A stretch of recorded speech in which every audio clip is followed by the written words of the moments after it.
परमात्मा स्वयं अपना परिचय देना चाहे तो निश्चित ही बड़ी कठिन बात है।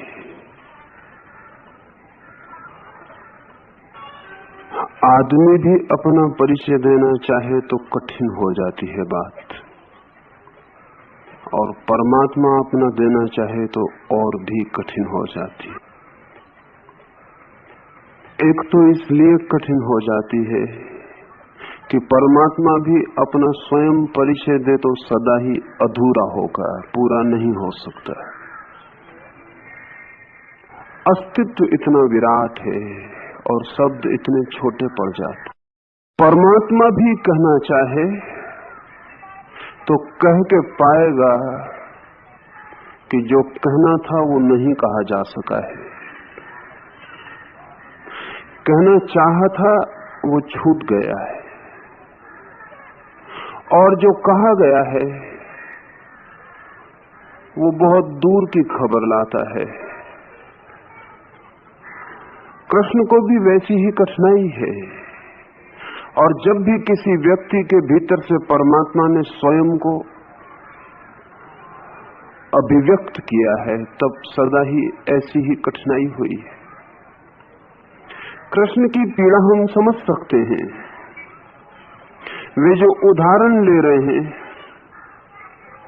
वे जिन बातों के सहारे समझाने चल रहे हैं, वे बातें बहुत साधारण हैं, लेकिन इसके अतिरिक्त कोई उपाय नहीं, कोई विकल्प नहीं। आदमी से बात करनी हो तो आदमी की भाषा में ही बात करनी पड़ेगी।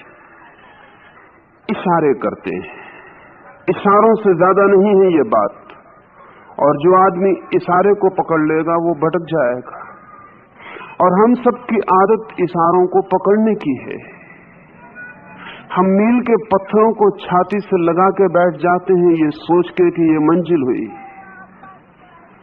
हालांकि हर मील का पत्थर केवल एक तीर का इशारा है आगे की तरफ की मंजिल आगे है। और मैं चांद को अंगुली से बताऊं तो बहुत डर है कि अंगुली पकड़ ली जाए और चांद समझ ली जाए।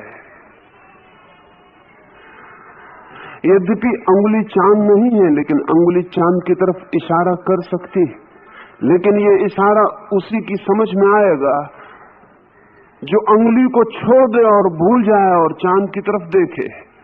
और मैंने अंगुली उठाई चांद की तरफ, और आपने सोचा कि शायद मैं अंगुली उठा रहा हूं तो अंगुली में कुछ होगा, और आप मेरी अंगुली से अटक गए तो आप चांद तक कभी भी न पहुंच पाएंगे। अंगुली चांद को बताती है, चांद नहीं। उसे छोड़ ही देना पड़ेगा, उसे भूल ही जाना पड़ेगा। उसे तो बिल्कुल पीछे छोड़कर जब आंख आकाश की तरफ उठेगी वहां तो कोई अंगुली ना होगी, वहां तो चांद होगा। तो कृष्ण ये जो बातें कह रहे हैं वो अंगुलियां हैं, अधूरे इशारे, आंशिक उनमें सूचना है। जो उनको पकड़ लेगा वो खतरे में पड़ेगा, जो उनको छोड़ देगा उनके ऊपर उठेगा, पार जाएगा, वो इशारे को समझने में समर्थ हो सकता है। कल रात्रि भी उन्होंने कुछ इशारे किए, उसमें एक इशारा छूट गया था, वो भी हम बात कर लें। उन्होंने कहा पुरुषों में मैं पुरुषत्व हूं।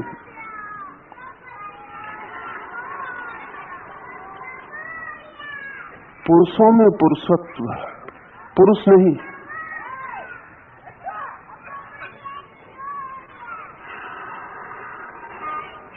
पुरुषत्व क्या है? ये संस्कृत का शब्द बहुत कीमती है, और इस शब्द के थोड़े से परतों को उघाड़ना जरूरी है। हम सभी जानते हैं कि पुर कहते हैं नगर को, बस्ती को। जिन्होंने पुरुष शब्द का उपयोग किया है उन्होंने कहा है कि ये आदमी तो एक नगर है, ये पुर है, और इसके भीतर एक मालिक बस रहा है, वो पुरुष है। इस नगरी के भीतर जो छिपा है वो। तो पुरुष से अर्थ स्त्री के विपरीत जो है वैसा नहीं है। पुरुष का अर्थ मेल नहीं है। पुरुष तो स्त्री के भीतर भी है। स्त्री और पुरुष जैसा हम प्रयोग करते हैं, ये तो नगर की खबर देते हैं। स्त्री की बस्ती अलग है, उसका शरीर अलग है, और जिसे हम पुरुष कहते हैं उसकी भी बस्ती अलग है और शरीर अलग है। लेकिन भीतर जो बस रहा है पुरुष, उस नगर के बीच में जो बस रहा है मालिक, वो एक है। इसलिए कई को ये ख्याल हो सकता है कि कृष्ण ने स्त्रियों की जरा भी बात न कही। कुछ तो कहना था कि स्त्रियों में मैं कौन, जाति मालूम पड़ती। सबकी बात कर रहे हैं, और स्त्री कोई छोटी घटना नहीं है कि उसकी बात छोड़ी जा सके। जिसे हम पुरुष कहते हैं उससे तो थोड़ी बड़ी ही घटना है, क्योंकि जीवन के सृजन में पुरुष तो संयोगिक है, एक्सीडेंटल है, स्त्री आधारभूत है। लेकिन कृष्ण ने स्त्री की बात नहीं की, जानकर, क्योंकि पुरुष में स्त्री सम्मिलित हो गई। अगर नगर की बात करते तो फासला था स्त्री और पुरुष का। वे तो उसकी बात कर रहे हैं जो नगर के बीच में बसा है। स्त्री के भीतर भी वो पुरुष है, पुरुष के भीतर भी पुरुष है। फिर भी पुरुष की बात नहीं कर रहे, कह रहे हैं पुरुषों में पुरुषत्व। जैसे कि हजारों फूल को निचोड़ के हम थोड़ा सा इत्र बना लें, ऐसा ही समस्त पुरुष जहां जहां हैं उनके भीतर जो पुरुषत्व है, वो जो निचोड़ है, वो जो इत्र है, वो मैं हूं। ये भी सोचने जैसा है, क्योंकि जब हम कहते हैं पुरुष तो एक पर्टिकुलर, एक विशेष व्यक्तित्व का ख्याल आता है। जब हम कहते हैं पुरुषत्व तो यूनिवर्सल, सार्वभौम सत्य का ख्याल आता है। जब हम कहते हैं पुरुष तो सीमा बनती है, और जब हम कहते हैं पुरुषत्व तो असीम हो जाता है। यूनान में प्लेटो ने जिसे आइडिया कहा है,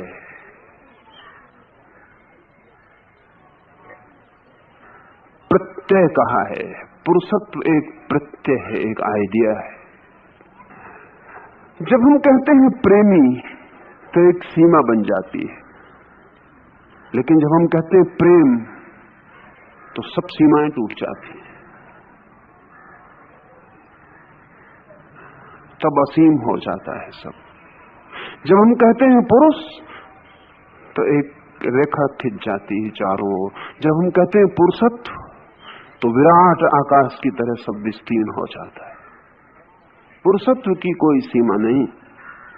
पुरुष आएंगे और जाएंगे, पुरुष बनेंगे और मिटेंगे, पुरुषत्व तो शाश्वत है।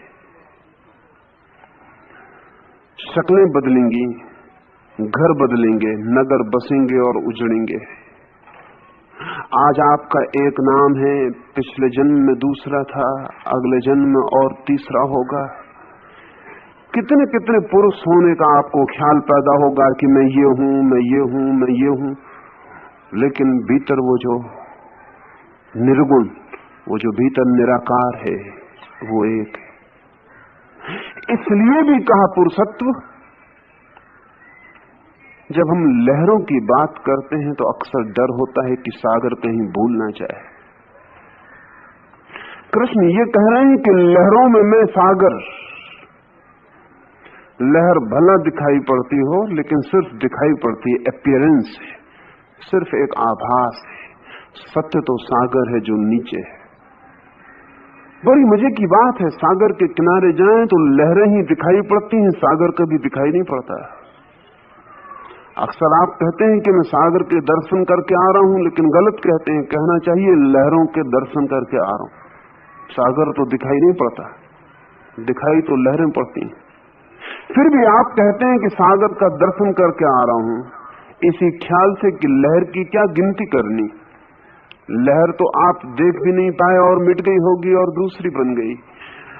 जो मिट गई लहर उसमें भी जो था, और जो बन गई लहर उसमें भी जो है, हालांकि वो आपको दिखाई नहीं पड़ा है, लेकिन आप खबर यही देते हैं कि मैं सागर के दर्शन करके आ रहा हूं। तो कृष्ण लहरों की बात नहीं कर रहे, वो सागर की बात कर रहे हैं। वो पुरुषों की बात नहीं कर रहे, पुरुषत्व की बात कर रहे हैं, जिसके ऊपर सारा खेल निर्मित होता है। एक रूप, दूसरा रूप, हजार रूप, वो पुरुषत्व लेता चला जाता है और फिर भी अरूप है। न मालूम कितने आकार बनते हैं और विसर्जित होते हैं, फिर भी वो निराकार है। तो पुरुषों में मैं पुरुषत्व हूं। इस सूत्र में भी उन्होंने कुछ बातें कही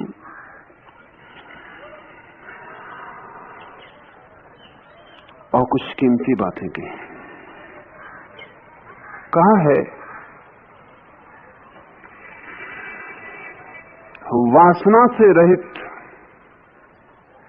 काम से रहित वीरों का वीर्य हूं। वासना से रहित, कामना से नहीं रहित वीरत्व हूं, वीरता हूं। आदमी वासना में डूबकर बड़े वीरता के कार्य कर सकता है, लेकिन कृष्ण कह रहे हैं कि मैं तब, मनुष्य के भीतर वो जो वीर्य की ऊर्जा घटित होती है, मैं तब वो हूं जब वहां काम ना हो, वासना ना हो। आपको ख्याल दिलाना चाहूंगा, महावीर का जन्म का नाम वर्धमान था, बाद में दिया गया नाम महावीर, और महावीर नाम दिया गया उस वीरता की वजह से जिसकी कृष्ण चर्चा कर रहे हैं। महावीर किसी से लड़े नहीं,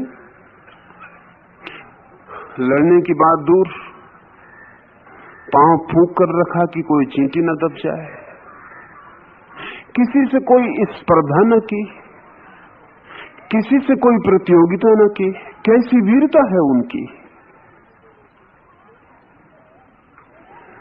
अगर महावीर को हम देखेंगे तो उनके चारों तरफ कोई भी तो घटना घटती हुई मालूम नहीं पड़ती जिसमें कि वीरता का पता चलता हो। न युद्ध के मैदान पे लड़ते हैं, न तलवारों भालों के बीच में खड़े होते हैं।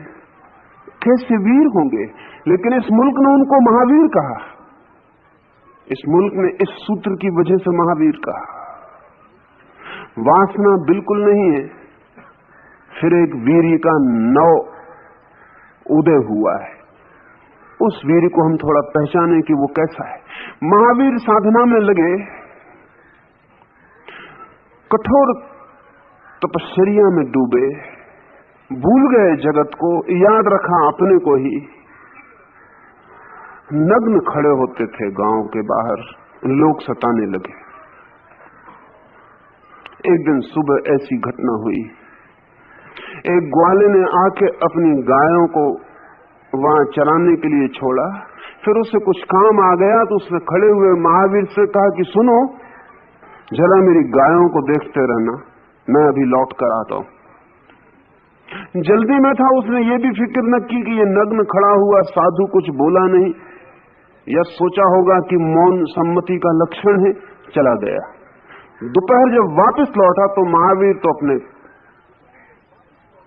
दूसरे ही लोक में थे। लौटा तब तक गायें चरती हुई दूर निकल गई थी।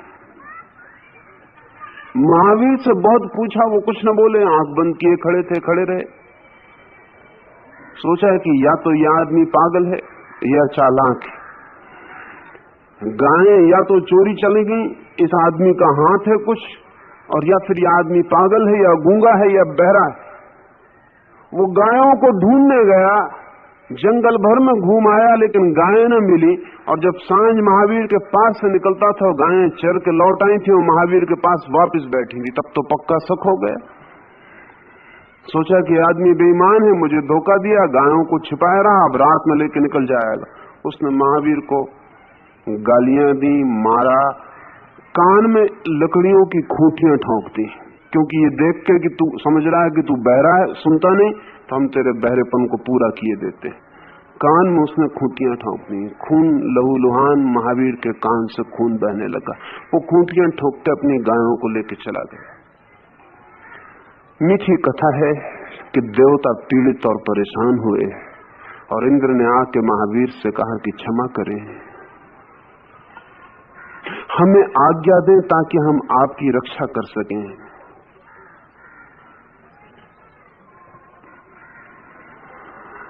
ऐसा दोबारा न हो, अन्यथा बदनामी हमारी होगी कि भले लोग जमीन पर थे और महावीर के कान में खूंटियां ठोक दी गई। हमें आज्ञा दें। महावीर ने आंख खोली और कहा, वो ग्वाला भी अपने ढंग से मुझे विचलित करने आया था, तुम अपने ढंग से मुझे विचलित करने आए हो। मुझे छोड़ दो, मुझ पर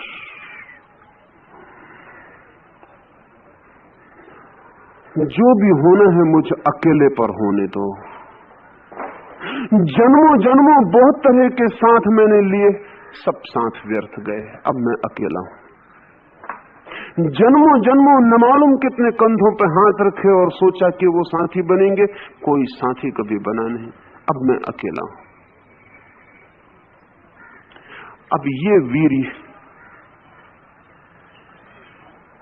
वीरता दिखाई नहीं पड़ेगी बाहर किसी युद्ध के मैदान में, लेकिन युद्धों में जो वीर हैं वो बच्चे हैं। महावीर की वीरता यह है कि वो कहते हैं अब संगी और साथी न बनाऊंगा, अब अकेला काफी हूं। जन्मों जन्मों बहुत संगी साथी बनाए, सब व्यर्थ खो गए। पाया आखिर में कि अकेला हूं, अब मुझे तुम अकेला ही होने दो।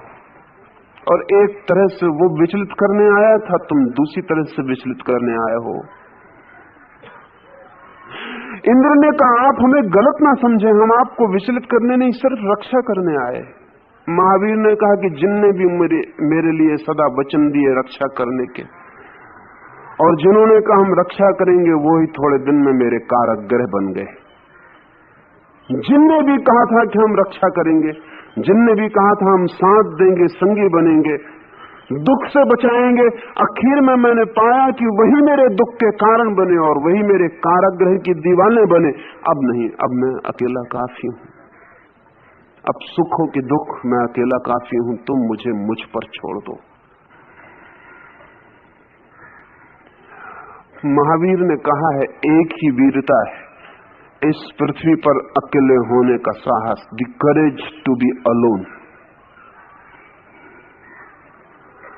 बहादुर से बहादुर आदमी भी अकेला नहीं हो सकता, कम से कम तलवार तो साथ में रखता ही। इसलिए जिसके हाथ में तलवार देखें समझ लेना कि भीतर कायर छिपा है, नहीं तो तलवार किसके लिए?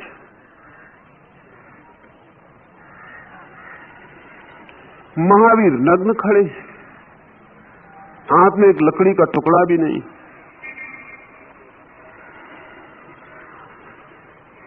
कृष्ण कहते हैं, जिसकी वासना हट गई, जिसका काम हट गया, उसमें मैं वीरी हूं,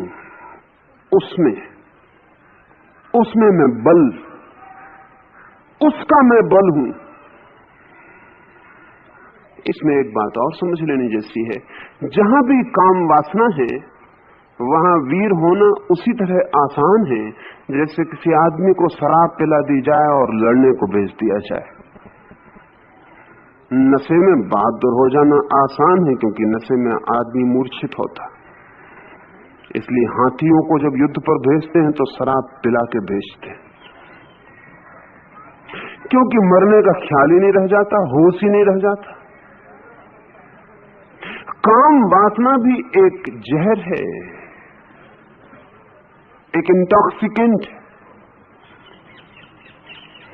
और जब आप काम वासना से भरते हैं तो काम वासना से भरा हुआ आदमी आग लगे मकान में प्रवेश कर सकता है। हमने तुलसीदास की कहानी हम सबने सुनी है। काम वासना से भरा हुआ आदमी मुर्दे को नदी में हाथ का सहारा लगा के पार हो गया, उसे पता न चला कि मुर्दा है। उसने समझा कि कोई लकड़ी का का टुकड़ा है, इसके सहारे में पार हो जाऊं। तुलसीदास लटके हुए वर्षा की अंधेरी रात में छज्जे से लटके हुए सांप को रस्सी समझ के ऊपर चढ़ गए। रस्सी दिखाई पड़ी, सांप दिखाई ना पड़ा, आंखें अंधी थी। वासना ही क्या जो अंधा न कर जाए। कोई कह सकता है कि बड़े बहादुर रहे होंगे तुलसीदास, सांप को पकड़ के चढ़ गए, कम बहादुर है। लेकिन तुलसीदास नहीं चढ़े सांप को पकड़ के, सांप को पकड़ के वासना चढ़ी। वासना अंधी, उसमें कोई बहादुरी नहीं होती। तुलसीदास नहीं चढ़े सांप को पकड़कर। तुलसीदास को सांप दिख जाता तो भाग खड़े होते, वो दिखाई नहीं पड़ा, आंखें अंधी थी। जब आंखें खुली, जब पता चला कि क्या किया है। तीव्र वासना के क्षण में आप मूर्छित होते हैं, बेहोश होते हैं। बेहोशी में बल का कोई अर्थ नहीं। पागल होते हैं, पागलपन में बल का कोई अर्थ नहीं है। इसलिए कृष्ण उसे काट देते हैं। वो कहते हैं काम वासना को छोड़कर, बलवानों का मैं बल हूं। और भी एक बात कहते हैं इसी संदर्भ में, ये भी कहते हैं कि जो धर्म से भरा है उसकी मैं काम वासना भी हूं। ये उल्टे दिखाई पड़ेंगे वक्तव्य। बलवान के लिए कहा जो काम वासना से रहित है उसका मैं बल हूं। लेकिन तब सवाल उठ सकता है कि फिर ये काम वासना का क्या होगा। तो कृष्ण कहते हैं काम वासना भी मैं हूं उसकी जो धर्म से भरा है। इसका क्या अर्थ होगा? धर्म से भरी काम वासना का क्या अर्थ होगा? जैसे ही व्यक्ति के जीवन में धर्म उतरता है, वैसे ही काम वासना वासना नहीं रह जाती। वैसे ही काम, सेक्स, यौन नहीं रह जाता। इसे थोड़ा समझना जरूरी है। कुछ ऐसा है कि जिस व्यक्ति के जीवन में धर्म का अवतरण हुआ, उस व्यक्ति के जीवन का सभी कुछ धार्मिक हो जाता है। धर्म इतना डुबाने वाला है कि सिर्फ आपकी बुद्धि को ही डुबाएगा ऐसा नहीं, सिर्फ आपके हृदय को ही डुबाएगा ऐसा नहीं, आपके शरीर को भी डुबा लेगा। धर्म इतनी बड़ी घटना है, घटे तो आप पूरे के पूरे उसमें डूब जाएंगे। आपकी काम वासना कहां बचेगी, वो भी उसमें डूब जाएगी। कहना चाहिए कि धर्म का अमृत ऐसा है कि अगर जहर की बूंद भी उसमें पड़ जाए तो अमृत हो जाएगी। हमें समझना बहुत कठिन होगा। हमारी सामान्य समझ तो ये कहती है कि वो सारा का सारा अमृत जहर हो जाएगा अगर एक बूंद जहर की पड़ गई, क्योंकि जहर से ही हम परिचित हैं, अमृत से हम परिचित नहीं। हमने जहर ही जाना है, हमने अमृत जाना नहीं है। सच बात तो यह है कि अमृत की कसौटी और परीक्षा ही यही है कि वो जहर को अमृत बना पाए, अन्यथा उसकी कोई कसौटी नहीं, कोई परीक्षा नहीं। धर्म की कसौटी ही यही है कि आपके भीतर जो जहर है वो अमृत हो जाए। आपके भीतर जो यौन है, जो वासना है, कामना है, वो भी राम अर्पित हो जाए, वो भी प्रभु समर्पित हो जाए, वो ऊर्जा भी ब्रह्म की ऊर्जा बन जाए। क्या होता होगा जब कोई व्यक्ति धर्म से भरता होगा तो उसकी काम वासना की गति क्या होती होगी? उसकी काम वासना की गति आमूल बदल जाती है। अभी आप काम वासना से भरते हैं, अचेत होकर, मूर्छित होकर, विक्षिप्त होकर निर्णय करते हैं 1000 बार कि काम वासना से बचूंगा बचूंगा बचूंगा, और आप निर्णय करते रहते हैं और भीतर वासना संग्रहित होती चली जाती है। और एक क्षण आता है कि आपके निर्णय का पत्थर उठा के फेंक दिया जाता और वासना का झरना फूट पड़ता है। फिर कल से आप पछताएंगे और फिर पछता के यही करेंगे कि फिर वासना को दबा के इकट्ठा करेंगे और फिर वो वक्त आएगा कि आपका संकल्प तोड़ के वासना पुनः बह उठेगी। अभी वासना का हम पर हमला होता है, वी आर द विक्टिम्स। अगर इसे ठीक से समझें तो हम वासना के मालिक नहीं हैं, शिकार हैं। वासना हमें पकड़ लेती है भूत प्रेत की भांति और हमसे कुछ करा डालती जो कि शायद हमने अपने होश में कभी ना किया होता। और जब हम होश में आते हैं तो पछताते हैं, दुखी और पीड़ित होते हैं कि हमने ऐसा सोचा, ऐसा किया, लेकिन फिर वही होता है। हम वासना के हाथ में धागे बंधी हुई गुड्डियों की तरह हैं जो नाचते हैं। प्रकृति हमसे काम लेती है, हम प्रकृति के गुलाम हैं। प्रकृति आज्ञा देती है और हम काम में लग जाते हैं। धर्म से भरे हुए व्यक्ति को प्रकृति आज्ञा देना बंद कर देती है। असल में जो व्यक्ति धर्म को उपलब्ध होता है, प्रकृति की आज्ञा सीमा के बाहर हो जाता है। प्रकृति उसे कोई भी आज्ञा नहीं दे सकती। और एक नई घटना घटती, एक धर्म को उपलब्ध व्यक्ति प्रकृति को आज्ञा देने लगता है। एक आमूल रूपांतरण होता है। जब तक हम अधर्म में जीते हैं तब तक प्रकृति हमें आज्ञा देती है, हम गुलामों की तरह होते हैं। हम चलाए जाते हैं, चलते नहीं। हम खींचे जाते हैं, चलते नहीं। हम धकाए जाते हैं, हम चलते नहीं। हमारी जिंदगी, हमारी वृत्तियों का जबरदस्ती दबाव है। न तो आपने कभी क्रोध किया है, क्रोध करवाया गया है, न आपने कभी काम वासना की है, काम वासना करवाई गई है। आप सिर्फ एक विक्टिम है, एक शिकार है जो चारों तरफ से आपको धक्के दिए जा रहे हैं। जैसे हवा में पत्ता कपता है, बाएं हवा बहती तो बाएं और दाएं बहती है तो दाएं। वो पत्ता भी शायद मन में सोचता होगा कि अब बाएं बहुत थक गया, अब जरा दाएं बहूं। जब हवा दाएं चलने लगती है तब वो सोचता अब दाएं चलूं। वैसे ही आप सोचते हैं कि मैं क्रोध कर रहा हूं, कि मैं वासना से भर रहा हूं। नहीं, आप सिर्फ भरे जाते हैं। आप बिल्कुल हेल्पलेस विक्टिम, असहाय शिकार हैं। धर्म से भरा हुआ व्यक्ति प्रकृति के ऊपर उठता है, वो प्रकृति को आज्ञा देना शुरू करता है। वैसे व्यक्ति के जीवन में काम वासना वासना नहीं रह जाती। हाँ, वैसे व्यक्ति के जीवन में यदि काम की कोई घटना भी घटे, जैसा कि कुछ घटनाएं घटी, तो उनके कारण बहुत ही दूसरे होते हैं। जैसा जीसस के बाबत कहा जाता है कि वो कुंवारी मरियम से पैदा हुए। ये उदाहरण मैं दे रहा हूं ताकि आपकी समझ में आ सके कृष्ण की बात। जीसस के बाबत कहा जाता है कुंवारी मरियम से, वर्जिन मैरी से पैदा हुए। अब कुंवारी लड़की से कोई कैसे पैदा होगा? लेकिन हो सकता है, अगर कृष्ण के सूत्र को समझें तो हो सकता है। मैरी, वो जीसस की मां, किसी काम वासना से भर के अगर संभोग में न उतरी हो,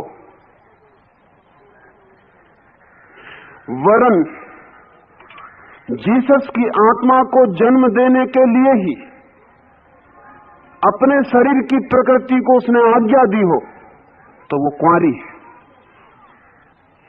और आपसे मैं कहूं कि आप जब किसी बच्चे को जन्म देते हैं तब भी आपको पता नहीं होता कि उस बच्चे की आत्मा आपके चारों तरफ मंडरा रही है और आपको प्रेरित कर रही है कि आप उसे जन्म दें, लेकिन आप बेहोश। उसके लिए प्रकृति आपको धक्के दिलाती है और बच्चे का जन्म करवाती है। लेकिन काम वासना जिस दिन धर्म से रूपांतरित होती है, उस दिन आप सचेत रूप से एक आत्मा से बात कर पाते हैं जो आपके द्वारा जन्म लेना चाहती है। और अगर आप जन्म देना चाहते हैं तो आप अपने शरीर को आज्ञा देते हैं कि वो वासना में उतरे, वो काम कृत्य में उतरे, लेकिन ये आज्ञा होती है। और इसलिए इसमें बुनियादी फर्क है। जब आप काम वासना में उतरते हैं तो आप बेहोश होते हैं, और जब ऐसा व्यक्ति कभी काम वासना में उतरता है तो बिल्कुल होश में होता है। वो अपने शरीर का उपयोग एक उपकरण, एक यंत्र की भांति कर रहा होता है, मालिक होता है, शरीर उसका उपयोग नहीं कर रहा होता है। तो कृष्ण कहते हैं मैं काम वासना भी हूं, लेकिन उनकी जो धर्म से भरे।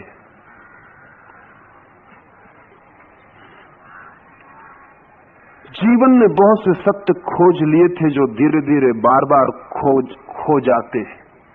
उनमें से एक सत्य ये भी था। इस संदर्भ में एक बात आपको कहना चाहूंगा। आज सारी पृथ्वी पर संतति निरोध का आंदोलन है। सब जगह किसी भी तरह आने वाले बच्चों को रोकना है, लेकिन एक ही उपाय मालूम पड़ता है, और वो ये कि हमारे शरीर में कुछ फर्क किया जाए, और कोई उपाय नहीं मालूम पड़ता। एक ही उपाय मालूम पड़ता है कि हमारे शरीर की ग्रंथियां काट डाली जाएं, या शरीर में ऐसे रासायनिक द्रव्य डाले जाएं, या ऐसा इंतजाम किया जाए कि आने वाली आत्मा जो हमारे भीतर प्रवेश करती है वो अवसर न पा सके और प्रवेश न कर पाए। ये बड़ी असहाय स्थिति है। इससे अन्यथा नहीं हो सकता क्या? लेकिन आदमी को देख के नहीं कहा जा सकता कि हो सकता है। दूसरी बात भी हो सकती है। कृष्ण के सूत्र से वो बात दूसरी निकलती। हम व्यक्तियों को इतना सचेतन बना सकते हैं, शरीर को बदल के नहीं, उनकी चेतना को बदलकर, कि जब कोई आत्मा उनसे निवेदन करे कि वो जन्म देने वाले बने तो वो इनकार कर सके, या जरूरत हो तो जन्म दे सके। इस संबंध में मैं आपसे ये भी कहना चाहता हूं कि हजारों वर्ष तक भारत ने इसका प्रयोग किया है।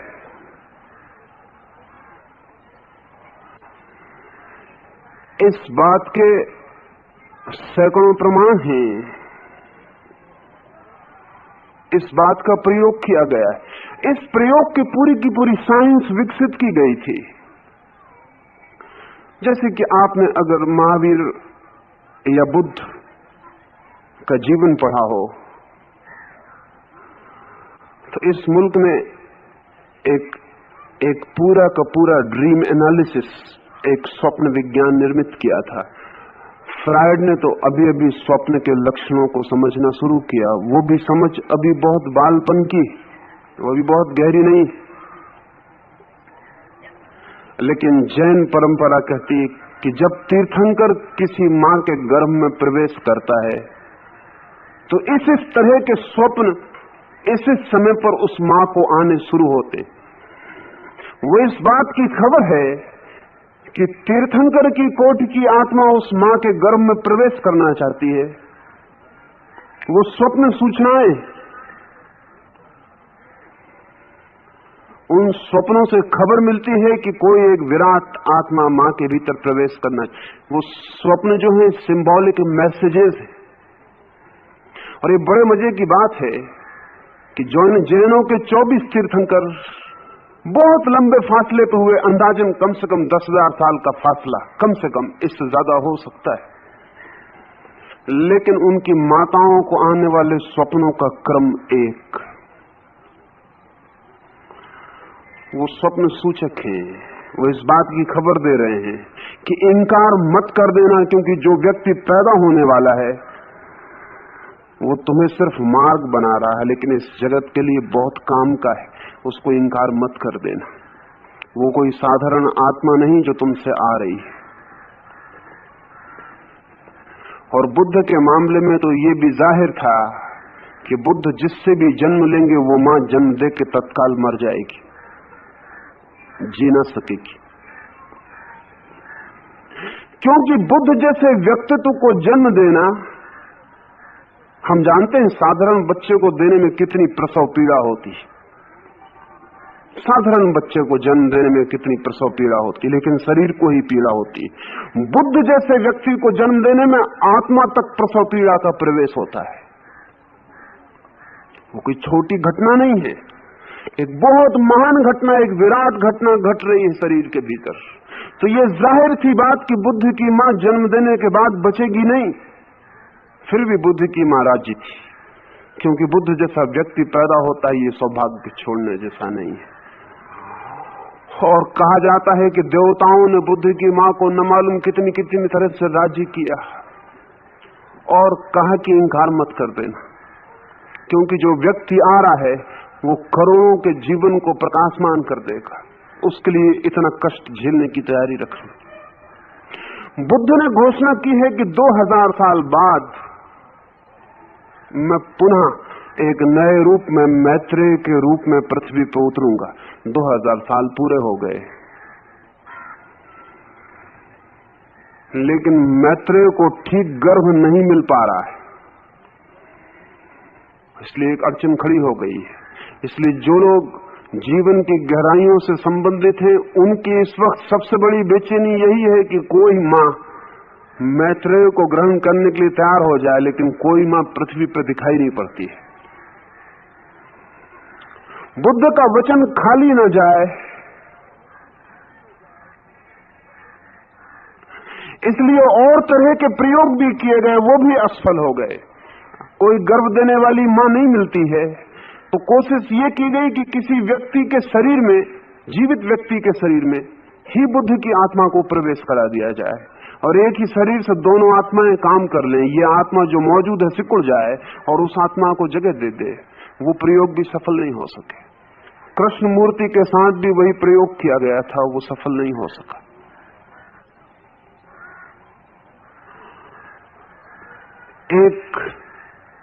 एक और गहरे तल पर गर्भ का विज्ञान सोचा, समझा और पहचाना गया था।